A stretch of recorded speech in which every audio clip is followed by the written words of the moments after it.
Should you niche down your artwork is one of the biggest dilemmas an artist has when it comes to sharing their art out in the world with other people.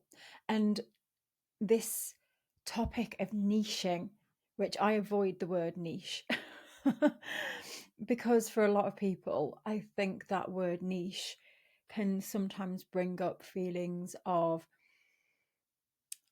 limiting,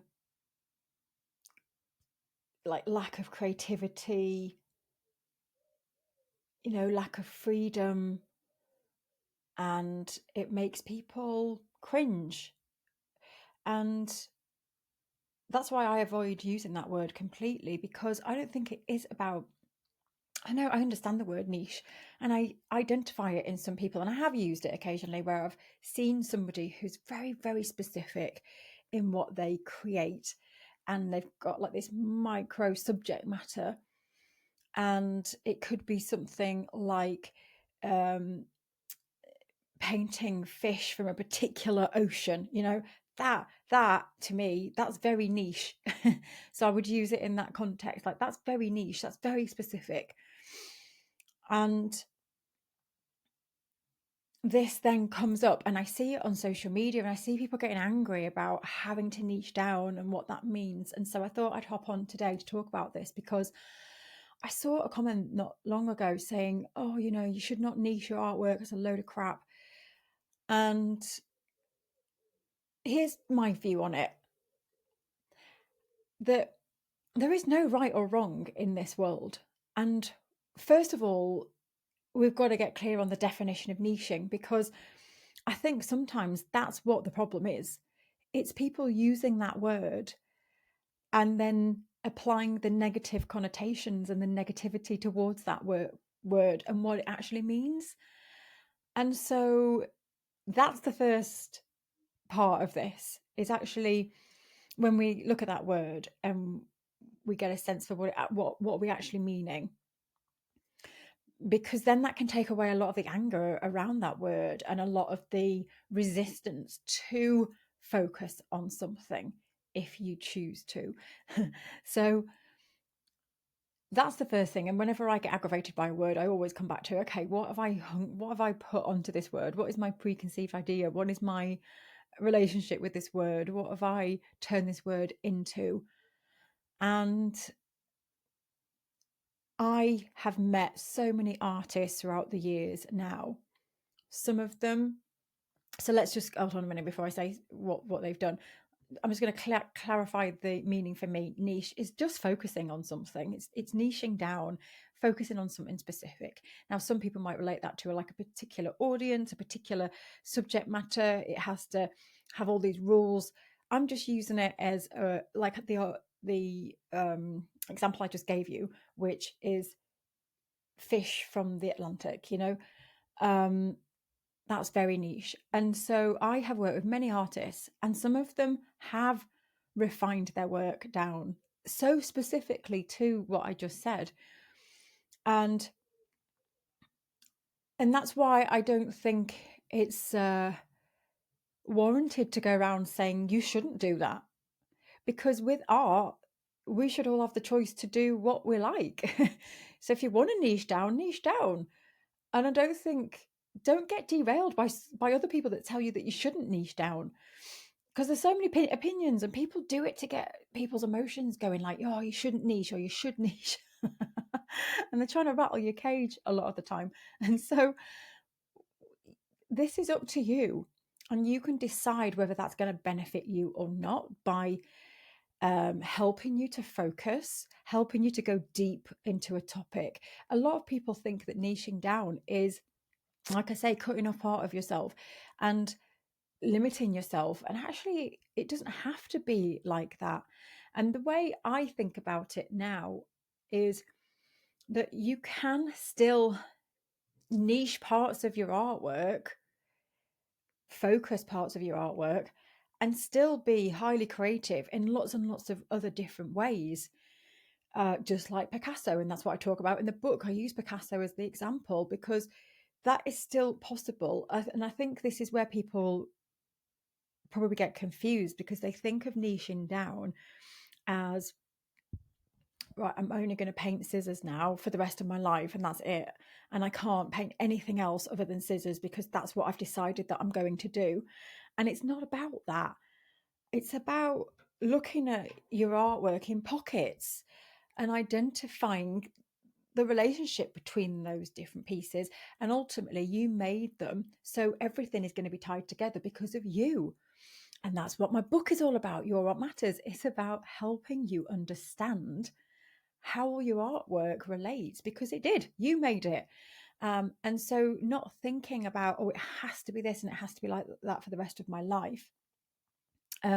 It's about, without a doubt, the more you can refine things back that relate to a type of person, yeah, that's going to get you in front of people faster. There's going to be a deeper connection. But it doesn't mean you have to stop making all the things that you love to do. Absolutely not. And sometimes it can be that you're putting some kind of work out in the world and holding some back, and you're still doing all the things in the background. So it's a quick one today because I know that this one eats people up sometimes in terms of, oh God, what should I be doing? Should I just stick to doing paint? Should I just stick to doing watercolor? Should I just stick to creating birds over and over and over again? And the answer is you need to make the art you want to make.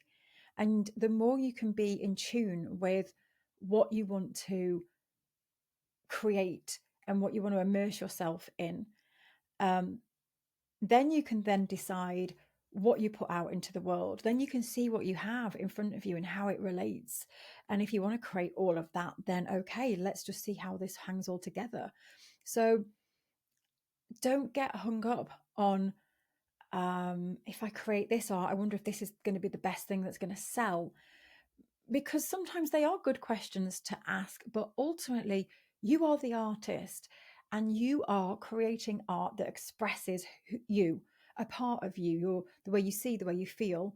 And that's the most important part of the process, is you putting yourself into the art. And especially in today's world, where if you want to get your art out into the world, the more you make art that reflects you, then the more that will connect with people, because it isn't just art, it's your art. And so actually bringing the question back to what is in here and what do I want to actually create and what brings me joy and what makes me curious and what's going to make me excited and what's going to keep me up till 11 at night when I usually go to bed at 8. That's the kind of thing you want to tap into, instead of the questions around, I wonder if this would sell. Because the problem when you ask yourself, let's make this artwork because this seems to be selling, is just because it sells over here doesn't mean it's going to sell for you. And sometimes it looks like something's selling, but it isn't. There's all these different things going on. And your voice matters, your own voice. And that's the beauty of being an artist, is you exploring the parts of you that want to paint and draw and doodle and collage and photograph and write. And you piece it all together and make sense of what you're making and what you're trying to say. And you then bring it back to your own life and you understand more about yourself. The process, that's where the beauty is. And I really do believe that when you lean into that, that's when you will find your people. And that's what I talk about in the book. And we have a summit called the Your Art Matters Summit, which is for our book launch.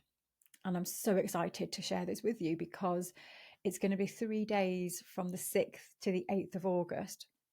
And I've never done this before. I've created events online that have been like a week, and even some have been 2 weeks long. And I've gone live here and there. This time I'm doing pretty much back-to-back lives all day, the 6th, 7th, and 8th, either myself or with other people doing demos and artist talks. I've got lots of talks that I'll be doing in 30-minute chunks to give you massive value and give you massive transformations in terms of you finding your own voice and your purpose and your people. And so I can't wait to share that with you. And that is a huge celebration of the book You're What Matters coming out on the 6th of August. So if this is a topic you want to delve more into and you want 3 days of inspiration, you want to find your true voice, your purpose, your people, then please join me for the summit. It's free. You have access to the replays for 48 hours. There's an option to upgrade if you want to unlock a load of bonuses and long-term access to the recordings. But as always, you can take part in this event for free. That's it. I wonder what this has brought up for you in terms of niching. I'd love to know. Leave me a comment on our social media in terms of how do you feel about that word to begin with, the word niche? And also, has this been something that's been bothering you about whether you should just stick to one thing and whether you should, not push things out because you've become known for something else? I'd love to know if this is a topic, because this is what I delve into inside the book. So I'd love, love, love to hear your thoughts on it. So have a wonderful, wonderful week. And I will see you next week for another Motivational Monday. In fact, next week I'm going to be live for another podcast. I love doing them live. And I'm going to be joined with an amazing friend called Christine Richer, who is a Milky Way photographer. She creates the most amazing photographs that look like they've been painted. And we're going to talk about her journey and how she's been able to become a full-time artist. So I'll see you there next week. Take care. Bye-bye.